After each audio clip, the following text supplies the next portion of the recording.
परवाच्या दिवशी जी घटना घडली ती घटना कुठले फोर्सफुली किंवा तिथे कुठला स्ट्रगल किंवा असं कुठलंही तिथं न झाल्यामुळे तिथले जेव्हा घटना घडली त्यावेळेला तिथे देखील जवळपास 10 ते 15 लोक त्या बसच्या आजूबाजूला देखील तिथे उपस्थित होते आणि कोणालाही तिथे शंका आली नाही. बघा, शेवटी सुधारणेला नक्कीच स्कोप असतो, परंतु तंत्रज्ञानाचा वापर करून खास करून आता एआयचं इंट्रोडक्शन आपण आपल्या विभागामध्ये माननीय मुख्यमंत्री महोदयांच्या नेतृत्वाखाली आपण आणलेलं आहे आणि त्या माध्यमातून भविष्यामध्ये सीसीटीव्ही फुटेजच्या बाबतीत सीसीटीव्हीच्या सर्व्हेच्या बाबतीमध्ये अजून आपण ती यंत्रणा आपण सुरळीत करतोय.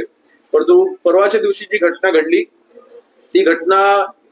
कुठले फोर्सफुली किंवा तिथे कुठला स्ट्रगल किंवा असं कुठलंही तिथं न झाल्यामुळे तिथले जेव्हा घटना घडली त्यावेळेला तिथे देखील जवळपास 10 ते 15 लोक त्या बसच्या आजूबाजूला देखील तिथे उपस्थित होते आणि कोणालाही तिथे शंका आली नाही आणि त्यामुळे कदाचित त्याचे क्राईम त्याला सुरळीतपणे करता आलं. परंतु अन्य जी डिटेल आहे जेव्हा आरोपी आपल्या ताब्यात येईल त्यावेळेला आपल्या सगळ्या गोष्टी लक्षात येईल.